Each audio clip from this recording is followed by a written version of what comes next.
सावधान। ओम नमः सिद्धिभ्य।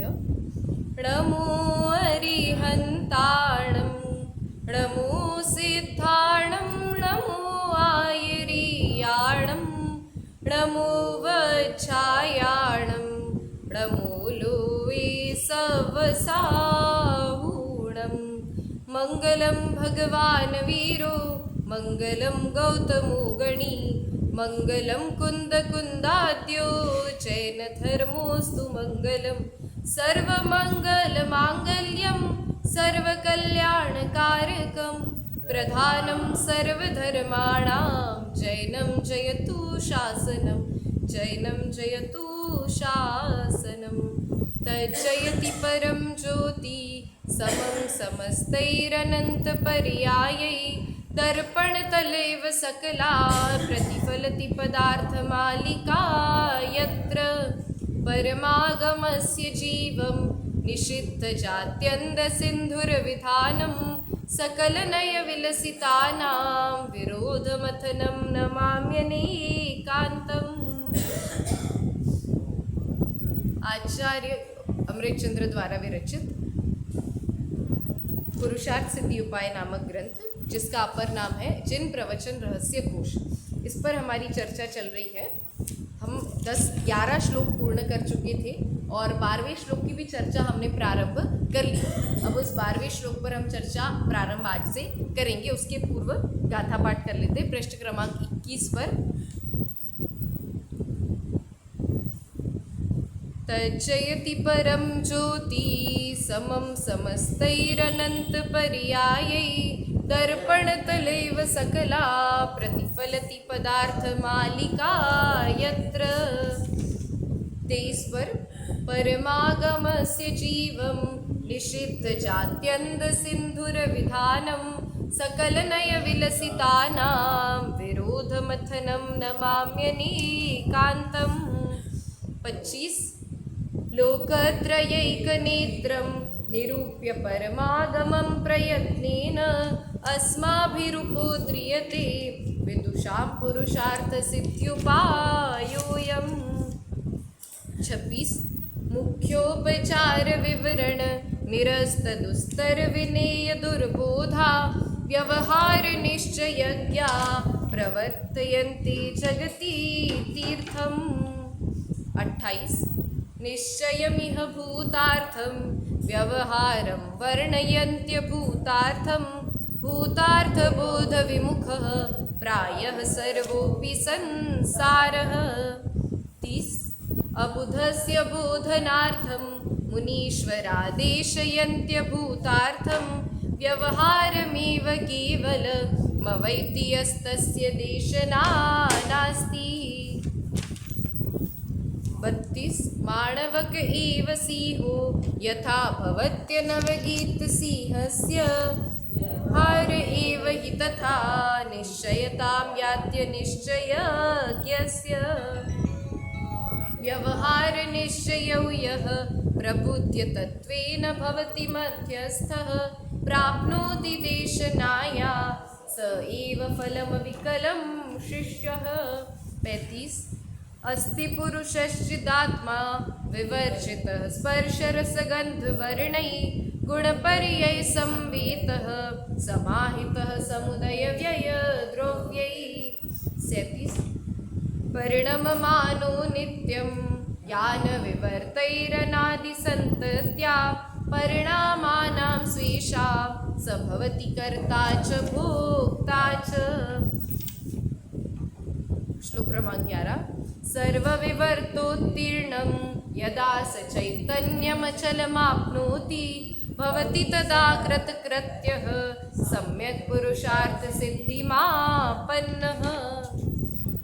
चलिए, यहाँ तक हम चर्चा कर चुके थे और निमित्त नैमित्तिक संबंध की भी हमने चर्चा की थी कि किसे कहते हैं निमित्त नैमित्तिक संबंध। और यहाँ पर किस पर लगाया था कि जो कर्म है, कैसे ये जो ज्ञानावर्णादि कर्म कैसे होते हैं, मतलब पुद्गल है तो पुद्गल कर्म रूप किस प्रकार परिणमित होते हैं, तो उसमें निमित्त क्या बनता है, तो जीव के किए हुए परिणाम, उसकी वजह से क्या होता है कि जो पुद्गल है, पुद्गल कार्माण वर्गणाएं है, वो स्वयं ही कर्म रूप परिणमित हो जाती है। इस प्रकार का भाव इस गाथा में था। एक बार पाठ करके फिर उस प्रश्न की ओर बढ़ेंगे। जीवकृतं परिणामं निमित्तमात्रं प्रपद्य पुनरन्ये स्वयमेव परिणमन्ते त्रपुद्गला कर्म भावेन। हाँ, यहाँ तक हम चर्चा कर चुके थे कि जीव के अन्वयार्थ पढ़ लेते पहले।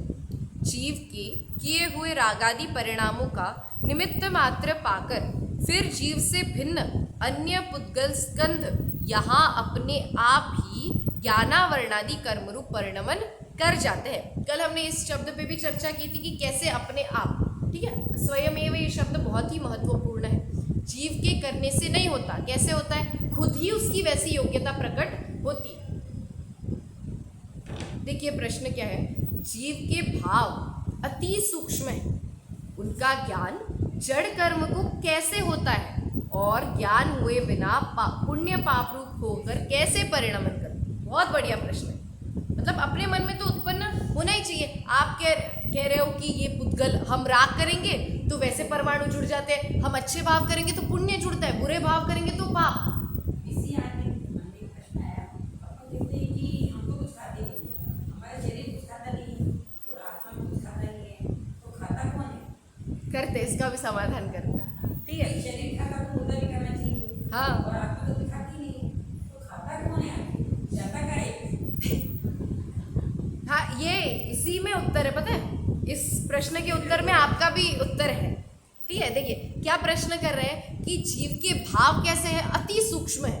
अति सूक्ष्म है मतलब इतने एक समय में हमें कितने भाव होते हैं? असंख्यात लोक प्रमाण भाव होते हैं। असंख्यात लोक प्रमाण मतलब पता है कितना होता है? लोक है, लोक अपना जो भी लोक, 3 लोक वाला वो लोक, उसमें कितने प्रदेश है? असंख्यात, ठीक है।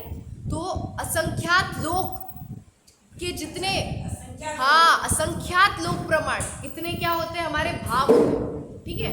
अब ये जो भाव है इतने सूक्ष्म है कि हमारी पकड़ में नहीं आते। क्या कह रहे हैं? इतने सूक्ष्म है कि हमारी पकड़ में नहीं आते। हमारी ही पकड़ में नहीं आते, जिनको ज्ञान है उनकी पकड़ में नहीं आते, तो जिनको ज्ञान नहीं है उनके पकड़ में कैसे आए? कैसे पता चला कर्मों को कि अभी अच्छा ही बंधना है, अभी बुरा ही बंधना है? कैसे पता चला? ये प्रश्न पूछ रहे हैं हम। कर्म तो कैसे जड़ है, उनमें ज्ञान थोड़ी है, वो निर्बल है, उनमें कोई बल नहीं है, उनमें कोई ज्ञान नहीं है, वो उनमें सुख नाम का कुछ भी नहीं है उनमें। तो उन्होंने कैसे जाना कि मुझे अभी इस रूप ही परिणमन करना था? इन्होंने अभी पुण्य के भाव, और अपन ने तो ये भी कह दिया कि निमित्त मात्र है जीव का परिणाम, तो जीव ने भी कुछ नहीं किया, तो जिसमें ज्ञान था उसने भी कुछ नहीं किया, और फिर वो कर्म अपने आप कैसे परिणमित हुए? तो यहाँ पे एक उदाहरण दिया है। एक उदाहरण पंडित टोडरमल जी ने भी दिया है मोक्ष मार्ग प्रकाशक के 2 अध्याय।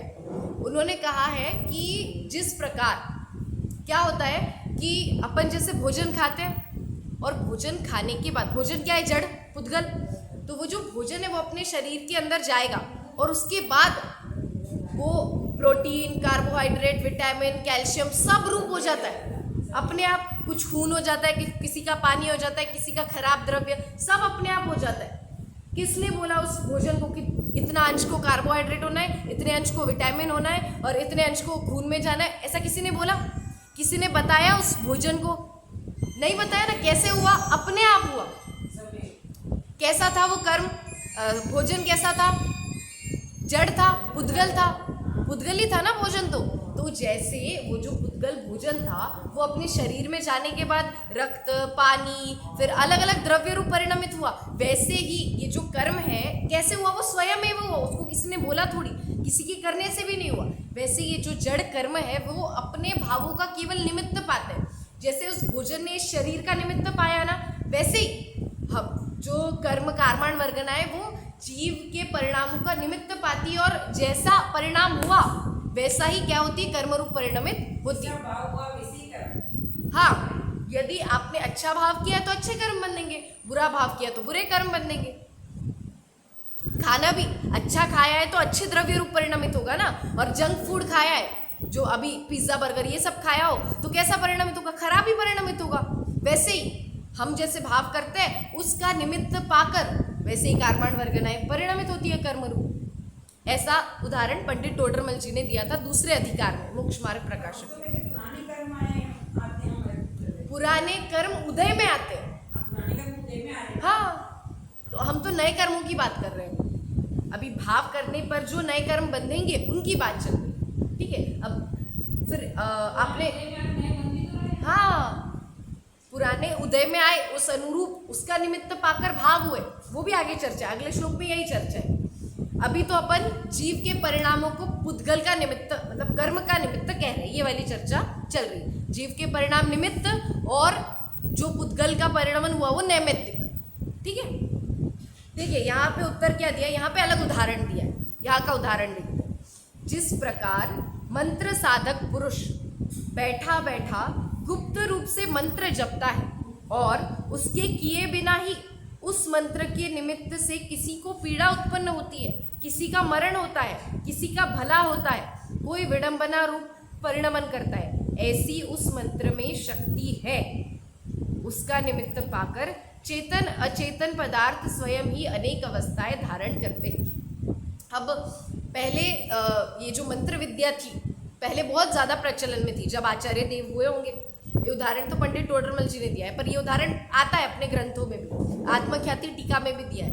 तो पहले क्या होता था कि लोग मंत्र साधना करते थे, यहीं बैठे बैठे मैं मंत्र साधना करूं और कोई बहुत दूर अमेरिका में बैठा हुआ व्यक्ति उसका इलाज हो जाए या फिर उसको कुछ दुख दे दे, उसको पीड़ा हो जाए, हम यहाँ पे बैठ के चिंतन करें कि उसको बुखार आए, ऐसा मंत्र हम जापे और वहाँ उसको बुखार आ जाए, ऐसा होता है।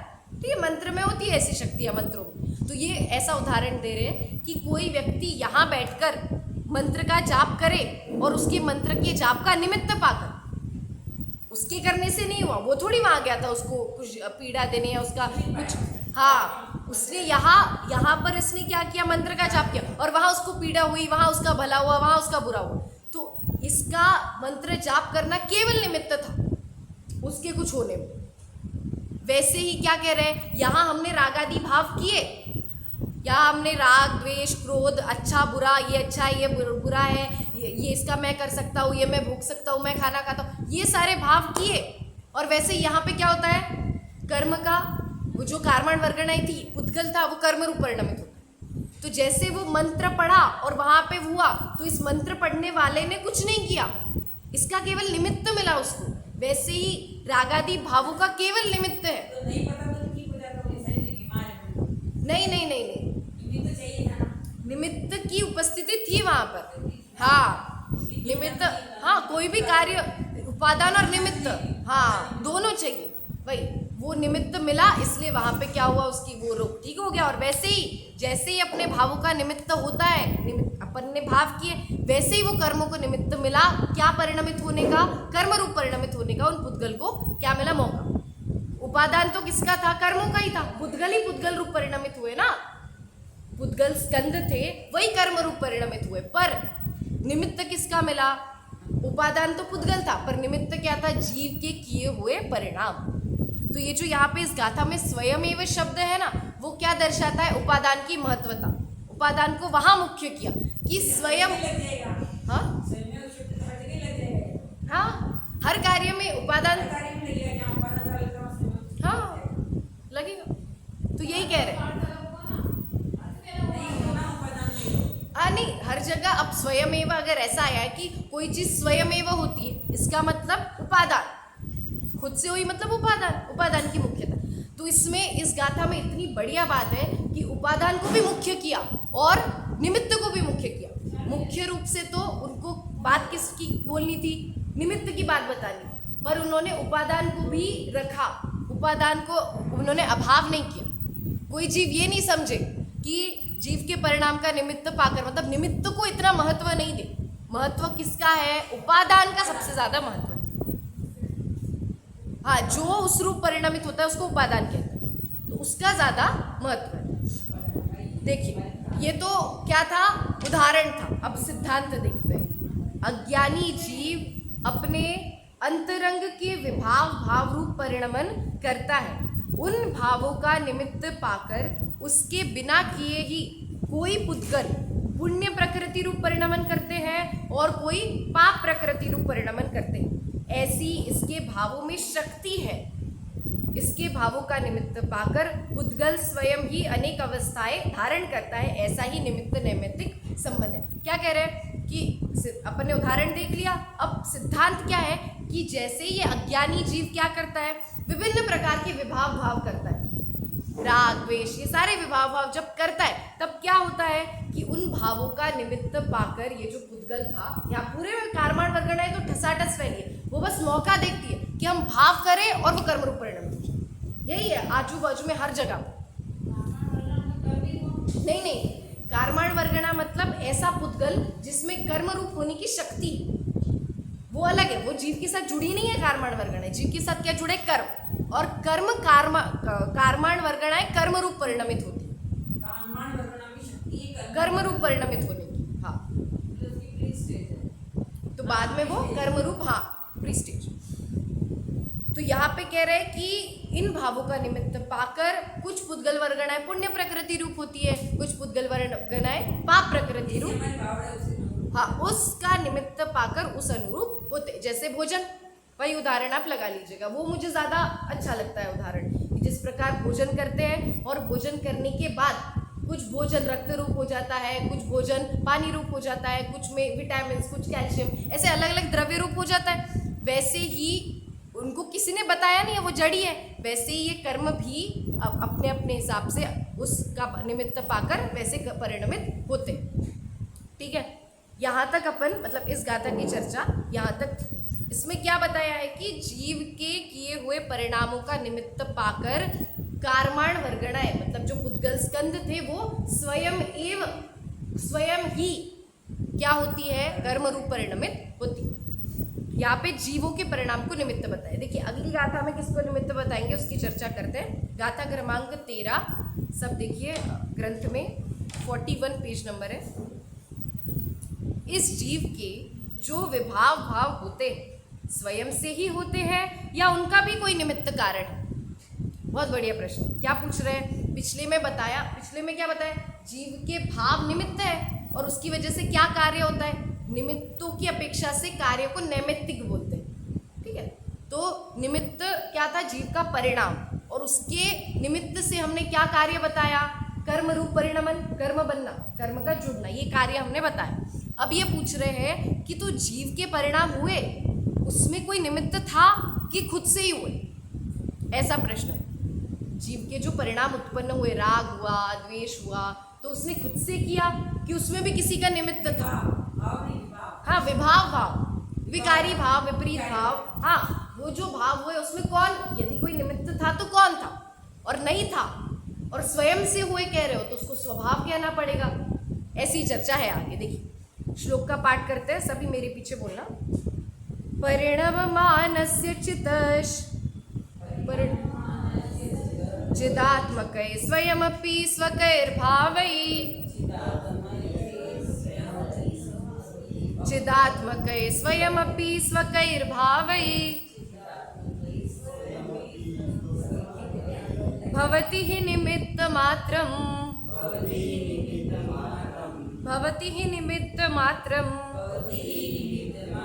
पौद्गलिकं कर्म तस्यापि। देखिए एक बार वापस पाठ करते सब लोग साथ में। परिणममानस्य चित्तश्चिदात्मकै स्वयमपि स्वकैर्भावै भवति हि निमित्तमात्रं पौद्गलिकं कर्म तस्यापि। क्या कह रहे हैं? ही। कभी कभी गाथाओं में या फिर इसमें ये शब्द आता है ही, खलु, तो इसका अर्थ होता है निश्चय से। जब जब ये शब्द पढ़ने में मिले उसका अर्थ होता है निश्चय से, वास्तव में। तो यहाँ पे भी शब्द आया है, हाँ चितश, हाँ वो टूटा हुआ ही है, वो दो शब्द है। नहीं, वो दो शब्द है, चितश चिदात्मक ही है ना, वो चितः और चिदात्मक है, इन दोनों को जोड़ के बीच में श आ जाता है, इसे संधि हुई है वहां। देखिए क्या कह रहे हैं कि निश्चय से स्वकैः, अपने, चिदात्मकैः, चेतना स्वरूप रागादि परिणामों से स्वयं ही परिणमन करते हुए पूर्वोक्त आत्मा के रागादि जो परिणाम हुए हुए तो किस में, जीव में ही हुए ना, तो वो परिणाम कैसे, एक चेतना स्वरूप है, ठीक है। वो जो चेतना स्वरूप रागादि परिणाम हुए, चेतना स्वरूप मतलब ऐसा नहीं समझना कि उसमें ज्ञान है, वो आत्मा में हुए हैं इसलिए चेतना स्वरूप कह रहे हैं, ठीक है। तो वो जो रागादि परिणाम थे वो कैसे थे, स्वयं ही परिणमन करते हुए पूर्वोक्त आत्मा के भी उद्गल संबंधी ज्ञानावरणादि द्रव्य कर्म निमित्त मात्र होता है। अब ये जो जीव है इसमें भी उपादान को मुख्य किया, कैसे मुख्य किया कि स्वकई खुद वो जो रागादि भाव करता है उसमें किसका निमित्त है, पौद्गलिक ज्ञानावरणादि कर्मों का निमित्त है। पिछली गाथा में क्या कहा था कि जीव का परिणाम निमित्त है और कर्म रूप परिणमन होना नैमित्तिक है। अब इस गाथा में क्या कह रहे हैं कि पूर्व कर्म का उदय, ज्ञानावरणादि कर्मों का जो उदय है वो निमित्त है और जीव के भाव नैमित्तिक है। उपादान तो क्या है, जीव स्वयं, पर ये निमित्त मात्र है, ठीक है। पिछली गाथा में क्या कहा कि भाव कर्म द्रव्य कर्म के लिए निमित्त है, इस गाथा में क्या कह रहे हैं, द्रव्य कर्म भाव कर्म के लिए निमित्त है। अटपटी सी बात है, ऐसे कैसे, हाँ नहीं, एक लगता है इसमें तो एक दोष होता है, इतरेतर आश्रय दोष। इसका मतलब होता है कभी भी अपन न्याय शास्त्र पढ़ेंगे या फिर दर्शन शास्त्रों में जब दोष निकालते हैं तब एक दोष होता है, 10 दोष होते हैं उसमें से एक है 8 दोष होते हैं उसमें से एक है इतरेतर आश्रय दोष। मतलब ऐसा कहना कि मैं आपसे पूछूं कि आपका घर कहाँ है तो आप कहोगे पड़ोसी के बाजू में, पड़ोसी का घर कहाँ है, मेरे बाजू में, मेरा घर कहाँ है, ये जो आता है ना इसको बोलते हैं इतरेतर आश्रय दोष। एक का आश्रय इसको बताया, इसका आश्रय इसको बताया, एक दूसरे के आश्रय से, मतलब इससे कोई बात सिद्ध थोड़ी होगी, पता थोड़ी चलेगा आप कहाँ रहते हो। तो वैसे ही ये यहाँ पे भी आ सकता है ना फिर इतरेतर आश्रय दोष, कि आप कह रहे हो द्रव्य कर्म का निमित्त पाकर भाव कर्म हुए, भाव कर्म का निमित्त पाकर द्रव्य कर्म हुए। तो इसके दो जवाब है, एक तो ये कि ये अनादि की संतति है, तो अनादि की संतति में ये दोष नहीं लगता, ये नियम है कि अनादि की संतति में ये दोष नहीं लगता। दूसरा कि हम द्रव्य कर्मों को भाव कर्मों को निमित्त कहा हमने द्रव्य कर्मों का, ठीक है, तो रागादि परिणाम को हमने निमित्त कहा उन कर्मों के लिए, द्रव्य कर्म के लिए।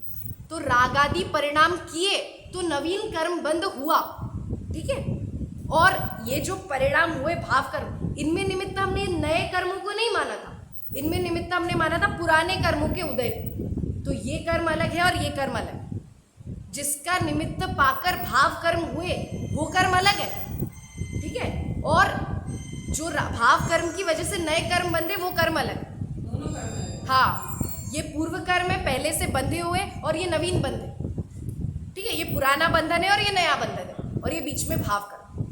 तो इस पुराने कर्मों का निमित्त पाकर, उनके उदय का निमित्त पाकर अभिभाव कर्म हुआ, अब इस भाव कर्म का निमित्त पाकर नवीन कर्म बंध होगा। इसलिए ये कर्म और ये कर्म, भले इनका नाम द्रव्य कर्म ही है पर ये अलग है और ये अलग है, इसलिए इतरेतर आश्रय दोष नहीं आता, ठीक है।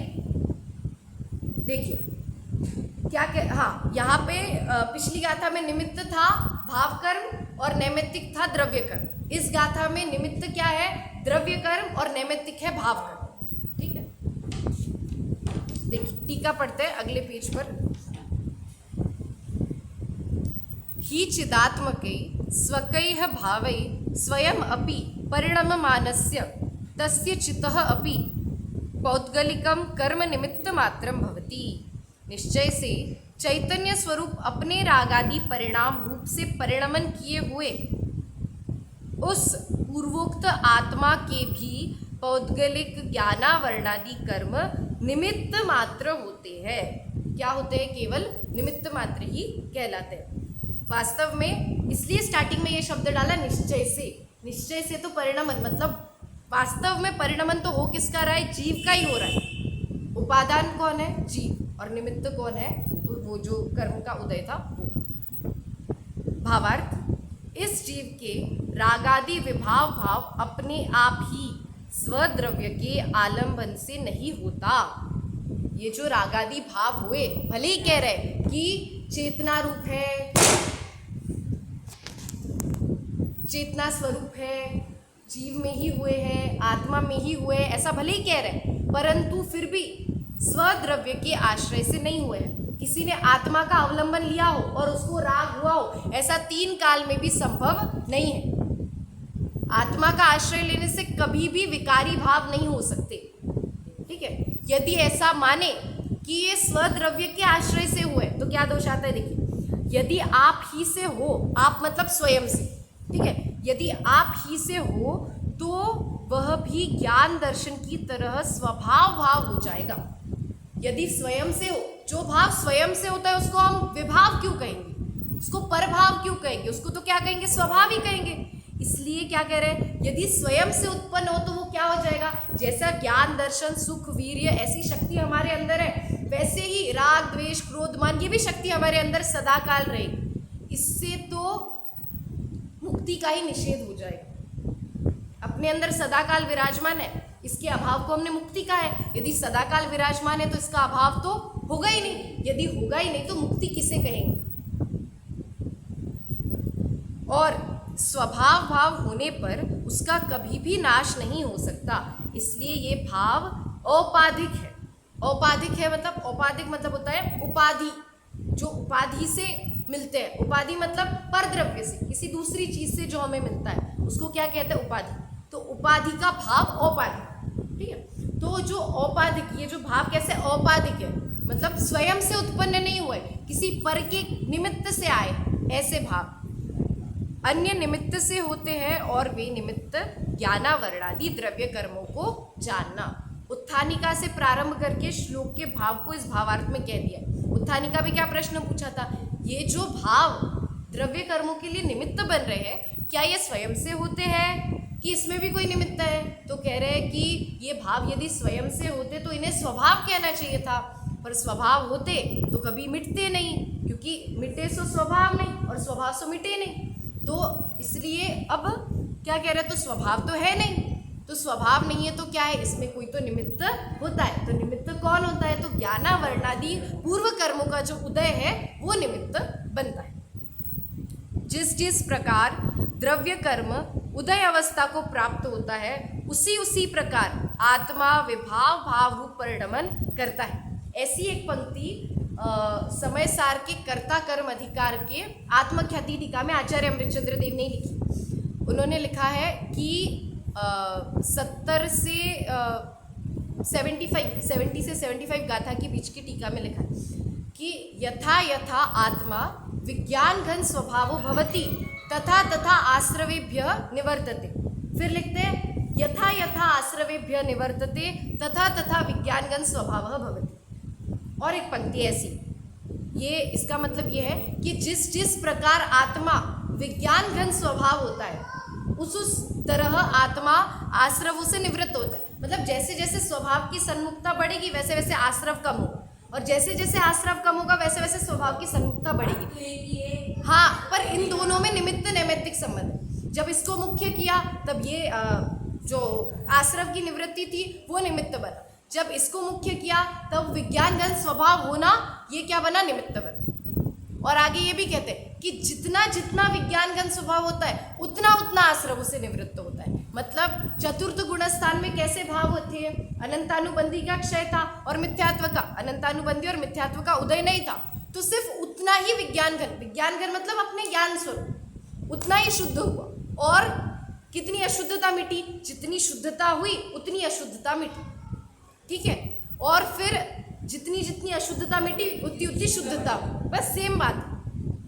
ठीक है, जैसे जैसे विज्ञान घन स्वभाव होता है वैसे वैसे आश्रव से निवृत्ति होती है, और जितना जितना विज्ञान घन स्वभाव होता है उतनी उतनी आश्रव से निवृत्ति होती है। ऐसा वहां पे अमृतचंद्र देव ने कहा है। यही बात यहाँ पे कहते हैं, जिस जिस प्रकार द्रव्य, अब वो तो बात कैसी थी? वो बात थी सम्यक दर्शन की अपेक्षा कहो या फिर मुक्ति की अपेक्षा, वैसी बात थी। अब यहाँ क्या कह रहे हैं? जिस जिस प्रकार द्रव्य कर्म उदय अवस्था को प्राप्त होता है उसी उसी प्रकार आत्मा विभाव भाव रूप परिणमन करता है। जैसे जैसे यहाँ पे द्रव्य कर्म की उदय अवस्था आती है, जो कर्म होते हैं ना उनके निषेक होते हैं। निषेक मतलब होता है कि बहुत सारे कर्मों का उदय आता है, तो कर्मों का उदय को दिखाने के लिए से डायग्राम्स बनाए जाते हैं कर्णानुयोग में। तो ये निषेक मतलब होता है कर्मों की रचना। कर्म कैसे उदय में आते हैं उसकी एक रचना बनाते हैं, तो एक ट्रायंगल जैसा बनाते हैं, ट्रायंगल जैसा, तो उसको कहते हैं निषेक।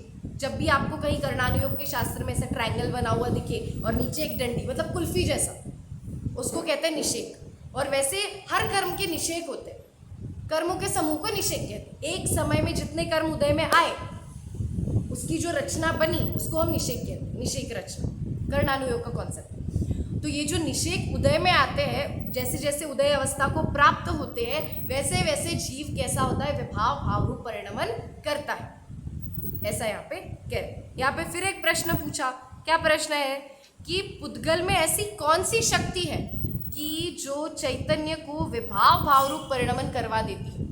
पूछ रहे हैं कि पिछली गाथा में क्या प्रश्न पूछा था कि कर्म तो जड़ है, कर्म में ज्ञान नहीं है, फिर भी वो जीव को कैसे परिणमन करा, मतलब जीव का निमित्त पाकर भी वो उनको कैसे पता कि इसने अच्छे भाव किए तो मुझे अच्छा कर्म रूप परिणमित होना है, इसने बुरे भाव किए तो मुझे बुरे कर्म रूप परिणमित होना है, उसको कैसे पता, जड़ है ना वो, उसमें तो ज्ञान नहीं है। तो उसके लिए हमने भोजन का उदाहरण देखा। अब यहाँ पे फिर एक प्रश्न पूछ रहे हैं, पुद्गलों में ऐसी वो प्रश्न तो किस अपेक्षा से था, नए कर्म बंधन की अपेक्षा से था। ये प्रश्न किस अपेक्षा से, पुराने कर्मों के उदय की अपेक्षा से। क्या पूछ रहे हैं, उन पुद्गलों में ऐसी कौन सी शक्ति थी कि जिसने जीवों को विभाव भाव रूप परिणमन करा दिया, कैसे निमित्त बने वो जीवों के विपरीत परिणमन। तो देखिए यहाँ पे भी उदाहरण देके ही बताए, ठीक, ये भी उदाहरण मोक्षमार्ग प्रकाशक के दूसरे अध्याय से ही लिया हुआ है।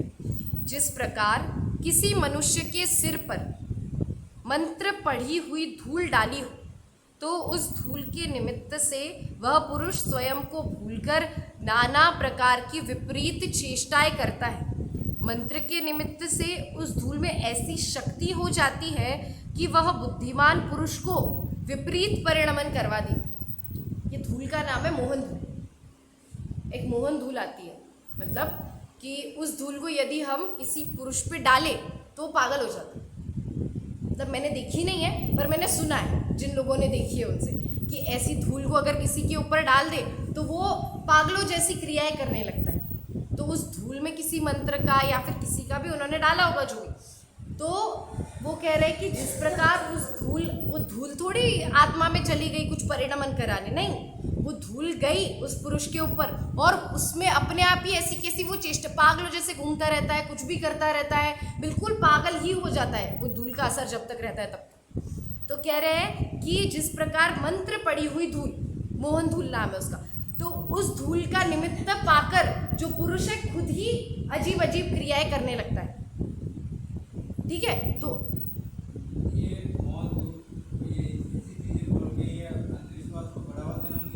नहीं, ऐसी चीजें होती है, अंधविश्वास नहीं है ये।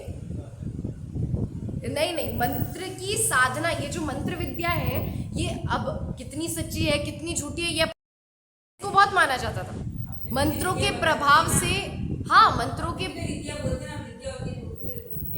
हाँ होता है, मंत्रों के प्रभाव से किसी की पीड़ा दूर हो जाती है, किसी का भला बुरा हो जाता है। अंधविश्वास नहीं कह सकते इसको। अब इसी को हम धर्म मानने लगे, इसी से मेरा अच्छा होगा, इसी से मेरा बुरा होगा, तो वो मिथ्यात्व कहलाएगा, तो वो अंधविश्वास कहलाएगा। है, ये मोहनधूल होती है।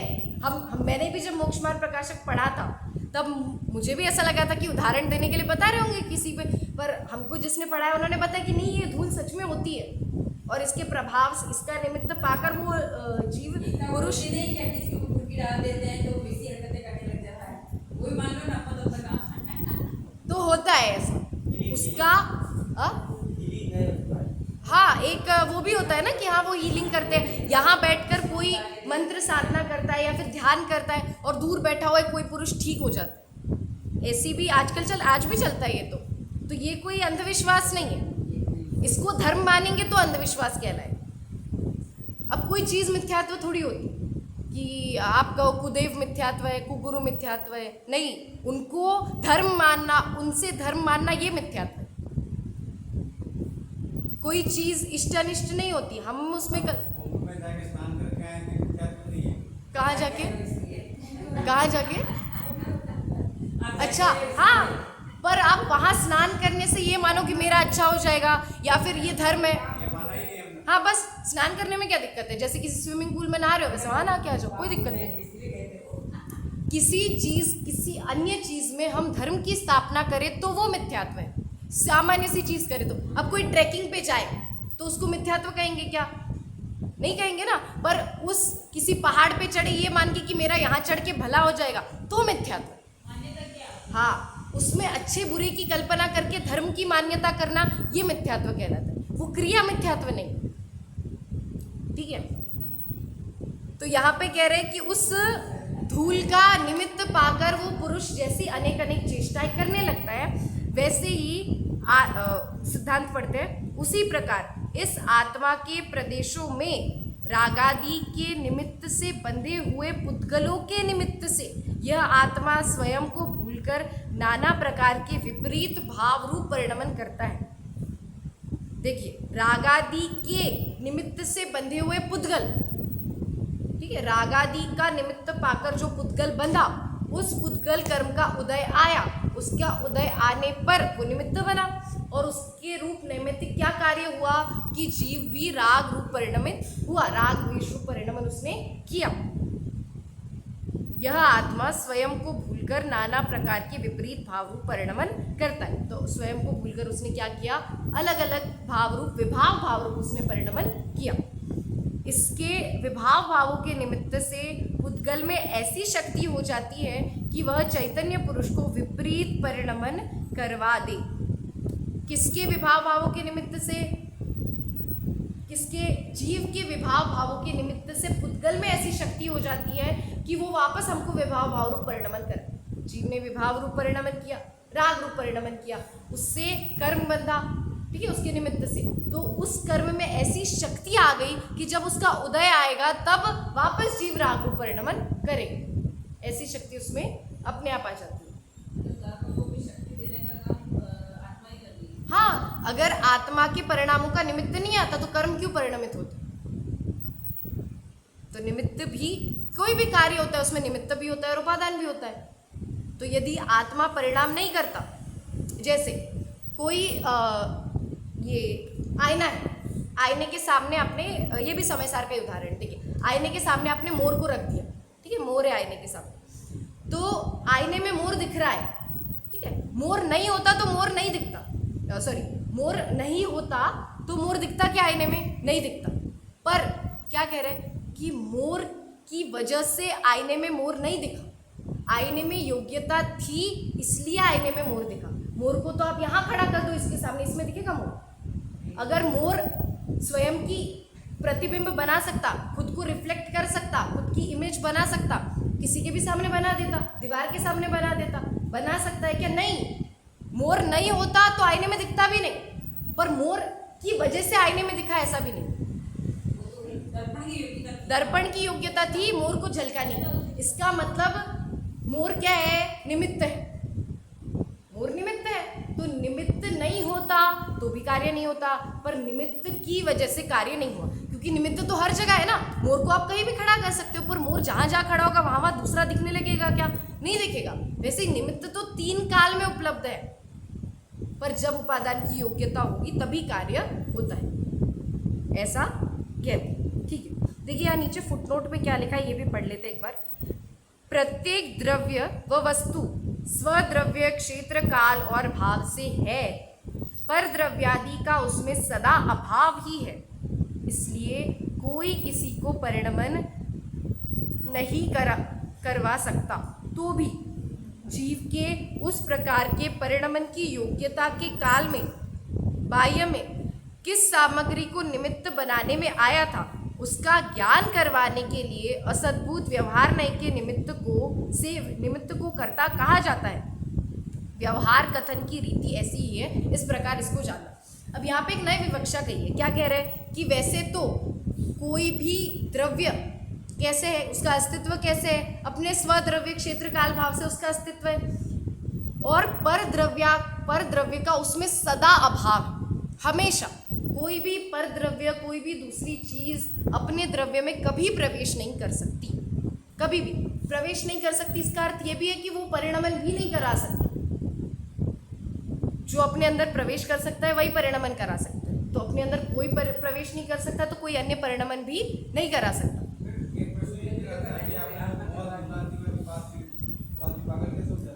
निमित्त हुआ ना उस धूल का, धूल थोड़ी गई, धूल उस चेष्टा रूप परिणमित नहीं हुई, उस क्रिया रूप परिणमित नहीं हुई, हुआ तो कौन, वो पुरुष ही हुआ ना, धूल केवल निमित्त बनी। उसकी आत्मा, हाँ आत्मा को भी तब भाव वैसे ही हुए, पर वो सब उस सब में वो धूल निमित्त थी, सिर्फ वो उपादान नहीं था। निमित्तों का निषेध नहीं करते, निमित्त होते हैं, निमित्तों के कर्तापन का निषेध करते कि निमित्त कुछ करते। हाँ हाँ, धूल नहीं होती तो पागल भी नहीं होता, पर धूल से पागल नहीं हुआ। हाँ, किस पे धूल डाली जाए तो 10 व्यक्तियों पे यदि वो धूल डाली जाए तो 10 पागल हो, ये भी जरूरी नहीं है, तो आसानी हो सकते हैं, होती नहीं हो। हाँ, वो उसकी शक्ति पे भी है और उस पुरुष की शक्ति पे भी है। हाँ, और यदि कर्म तो पुद्गल है, सारे कर्म तो पुद्गल है ना, और जीव है, हम लोग आत्मा जीव है, फिर क्यों पुद्गल के परिणाम क्यों होता है आत्मा? वो निमित्त नैमित्तिक संबंध है। जैसे इसका उत्तर देते हुए उदाहरण से, चकवा चकवी के बारे में सुना है आपने? चकवा चकवी पक्षी होते हैं, इनका क्या होता है कि जैसे सूर्योदय होता है वैसे ये इनका मिलन होता है, और जैसे रात्रि आ जाती है वैसे इनका बिछड़ना होता है। तो सूर्य से उनका राग है और चांद से उनका द्वेष है, इसलिए चांद के आते ही बिछड़ जाते हैं और सूरज के आते ही मिल जाते हैं। ऐसा कुछ है क्या? नहीं, सहज ही निमित्त नैमित्तिक संबंध है ना, इसको मानने में किसी को इनकार भी नहीं है। सूर्य के उदय होता है तब चकवा चकवी मिलते हैं और उसका निमित्त पाकर, और जैसे ही रात्रि हो जाती है उसका निमित्त पाकर दोनों अलग हो जाते हैं। वैसे ही जीव के परिणामों का निमित्त पाकर वो कर्म रूप परिणमित होते हैं पुद्गल। ऐसा ही सहज निमित्त नैमित्तिक संबंध है। निमित्त नैमित्तिक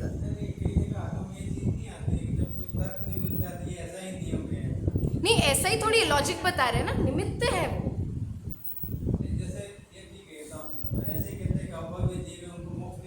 हाँ, ये स्वभाव है, ये स्वभाव है। नहीं नहीं, नियम नहीं, ये स्वभाव है। अभव्य होना भी एक स्वभाव है। पारिणामिक भाव होते हैं, 5 प्रकार के भाव होते हैं, उसमें एक है पारिणामिक भाव। पारिणामिक भाव मतलब होता है स्वाभाविक भाव। 3 भेद है इसके, जीवत्व, भव्यत्व और अभव्यत्व। अब सभी जीवों में जीवत्व तो पाया जाता है, अब भव्यत्व और अभव्यत्व का ऐसा कि कुछ में भव्यत्व पाया जाता है, कुछ में अभव्यत्व पाया जाता है, तो ये स्वभाव है। आप पूछो अग्नि गर्म क्यों है, शक्कर मीठी क्यों है, नमक खारा क्यों है, ये तो प्रश्न नहीं पूछते। क्यों? इसके लिए है, क्या देते हैं? नहीं नहीं, भव्य जीवों को तो पुरुषार्थ करना ही पड़ेगा ना, बिना पुरुषार्थ के कार्य कैसे होगा? ठीक है। इस भांति भाव कर्म से द्रव्य कर्म और द्रव्य कर्म से भाव कर्म होता है, इसे ही संसार कहते हैं। इसी को क्या कहते हैं? संसार कहते हैं। आगे की गाथा में क्या बताएंगे? इस संसार का मूल कारण बताते हैं, जिसका नाश होने पर पुरुषार्थ सिद्धि का उपाय बनता है। अब संसार तो बता दिया, संसार का स्वरूप क्या है। अब संसार का स्वरूप जानकर करे क्या? तो उससे छूटना है, तो उससे छूटने का क्या उपाय है ये अगली गाथा में बताएंगे। उससे छूटना ही तो पुरुषार्थ की सिद्धि है ना। वास्तव में पुरुषार्थ की सिद्धि क्या है? संसार से पार होना, और संसार से पार होने से पहले संसार की मान्यता से पार होना पड़ेगा। संसार से तो जब छूटेंगे तब छूटेंगे, जब काल लब्धि आएगी, जब सिद्ध अवस्था को प्राप्त होना होगा। अब इस भव में तो नहीं हो सकते सिद्ध, पर संसार को तो हम अभी भी छोड़ सकते हैं। कैसे? मान्यता। संसार क्या है? संसार सिर्फ इसी की टीका में आया था पिछले, संसार इसके अलावा कुछ अन्य नहीं है। जो हमारा पर द्रव्य में राग द्वेष इत्यादि भाव है ना, यही संसार है।